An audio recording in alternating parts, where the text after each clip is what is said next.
క్రమశిక్షణకు మారు పేరు విద్యార్థులు అని చెప్పే విధంగా అందరు సైలెన్స్ గా ఒక 1 minute ప్లీజ్. ఫస్ట్ ఒక స్టూడెంట్ వచ్చి మాట్లాడండి, మీ ప్రాబ్లం ఏందో. I promise you that I'm going to sort out your problem. మా గౌరవ ముఖ్యమంత్రి గారికి చెడ్డ పేరు రాకుండా నేను ప్రతి ఒక్కటి కూడా మానిటర్ చేస్తాను. నేను ఒకటి మరోసారి కలెక్టర్ కు, అదే విధంగా పోలీస్ కమిషనర్ కు, డిప్యూటీ కమిషనర్లకు అందరికి కూడా విజ్ఞప్తి చేస్తా ఉన్నా. ఫస్ట్ సివిల్ డిస్ప్యూట్స్ లో వెళ్లకుండా ప్రభుత్వ భూములు కాపాడండి. చెరువులు ఎక్కడన్నా కబ్జా అయితే మీకు టోటల్ గా గౌరవ ముఖ్యమంత్రి గారి నోటీసులో పెట్టి వారితో పూర్తిగా మీకు పవర్స్ ఇప్పిస్తాము. చెరువుల భూములు కాపాడండి, ఫారెస్ట్ భూములు కాపాడండి, విద్యార్థులను కాపాడండి. ఏదైతే గత ప్రభుత్వ సపోర్ట్ తో యూనివర్సిటీస్ పెట్టారో, ప్రైవేట్ యూనివర్సిటీస్, అక్కడ రిజర్వేషన్స్ రద్దు చేశారు. ఇది చాలా అన్యాయం అని చెప్పి కూడా సందర్భంగా తెలియజేస్తా ఉన్నా.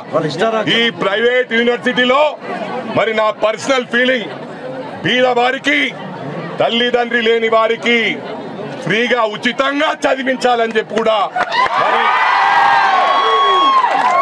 యూనివర్సిటీని డిమాండ్ చేస్తా ఉన్నా.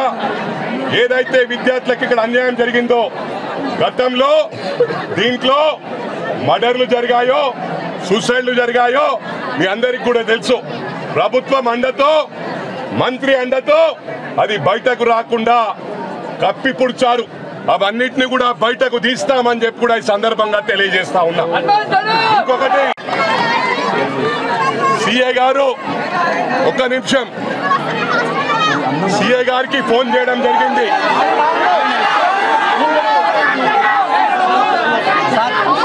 ఏదైతే గౌరవ ముఖ్యమంత్రి గారిని మీ హాస్టల్ కు సర్ప్రైజ్ విజిట్ తెచ్చి పురుగుల అన్నం పెడితే మేము ఇన్స్పెక్ట్ చేసి అది ప్రూవ్ అయితే కాలేజ్ కు మూతపడుతుంది. కానీ ఇవాళ ప్రభుత్వ భూములున్న, ఫారెస్ట్ భూములున్న ఈ ప్రెమిసెస్ కి ఎంటర్ కాలేమంటే మీ చదువు పాడవుతుందని చెప్పి రాలేదని చెప్పి కూడా ఈ సందర్భంగా మనవి చేస్తా ఉన్నా. కానిక ముందు ఈ విధంగా జరగదు, అన్నిటికీ కట్టడి చేస్తామని చెప్పి సభాముఖంగా మనవి చేస్తా ఉన్నా. సిఐ గారికి ఫోన్ చేసినప్పుడు లాఠీ చార్జ్ చేస్తా అని చెప్పాడు. నేను సిఐ గారికి రిక్వెస్ట్ చేశాను, 5 minutes లో వస్తున్నా, అలాంటివి చేయొద్దని చెప్పాను. మరోసారి కూడా విజ్ఞప్తి చేస్తా ఉన్నా, మీ పెద్ద అధికారులు చెప్పినా కూడా మీరు ఎలాంటి చర్యలు తీసుకున్నా సీరియస్ యాక్షన్ ఉంటుంది. ఒకప్పుడు ఎలా ఉండే అంటే ఒక ఐపీఎస్ ఆఫీసర్ అయినా, ఒక ఐఏఎస్ ఆఫీసర్ అయినా ఒక రూల్ ప్రకారం, ఓ పద్ధతి ప్రకారం ఉండేవారు. కొందరు గత ప్రభుత్వంలో కరప్షన్ కు అలవాటు పడ్డారు. నేను ఎందుకు చెప్తా ఉన్నా అంటే, సివిల్ డిస్ప్యూట్స్ లో ఇప్పుడు మా ప్రభుత్వం వచ్చింది.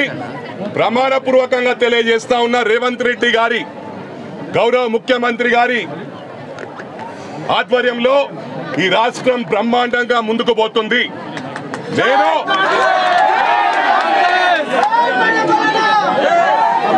నేను ఎన్నికల పోటీ చేయట్లేదు. 5 సంవత్సరాలు ఓటు అడగదలుచుకోలేదు.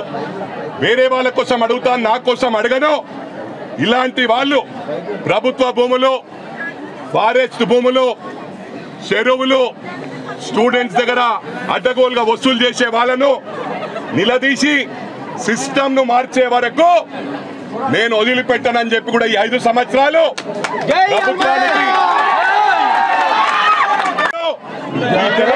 రాష్ట్రంలో విద్యార్థులు అని చెప్పి సందర్భంగా తెలియజేస్తా ఉన్నా. మీరు ఏదైతే క్రమశిక్షణతో ఉన్నారో అందరికి కూడా చేతులెత్తి దండం పెడతా ఉన్నా. మీ తరఫున నేను డిస్కస్ చేస్తాను, మీకు న్యాయం చేస్తాను. ఇక్కడ ఎలాంటి న్యూసెన్స్ జరిగినా కూడా చెడ్డ పేరు వచ్చే అవకాశం మాకుంటది. రాజకీయం చేస్తూ ఉంటారంటారు. ఇలా రాజకీయ నాయకులు చాలా వరకు సబ్సైడ్ అయిపోతా ఉన్నారు. ఈ టీఆర్ఎస్ ప్రభుత్వం వచ్చిన తర్వాత డబ్బుల కొనుగోలు చేస్తూ ఉన్నారు. న్యాయం అమ్ముడు పోతా ఉంది. కాబట్టి ఈసారి పార్లమెంట్ లో నిలబడమన్నా నేను 5 సంవత్సరాలు నిలబడనని చెప్పి గౌరవ ముఖ్యమంత్రి గారికి రిక్వెస్ట్ చేశాను. గౌరవ ముఖ్యమంత్రి గారు ఒప్పుకున్నారు. ఈ 5 సంవత్సరాలు ప్రజల తరఫున విద్యార్థి తరఫున పోరాడుతానని చెప్పి కూడా ఈ సందర్భంగా మనవి చేస్తూ నేను డిస్కస్ చేసి ఇక్కడ వైస్ ఛాన్సలర్ తో డిస్కస్ చేసి మీ ఏవైతే సమస్యలు ఉన్నాయో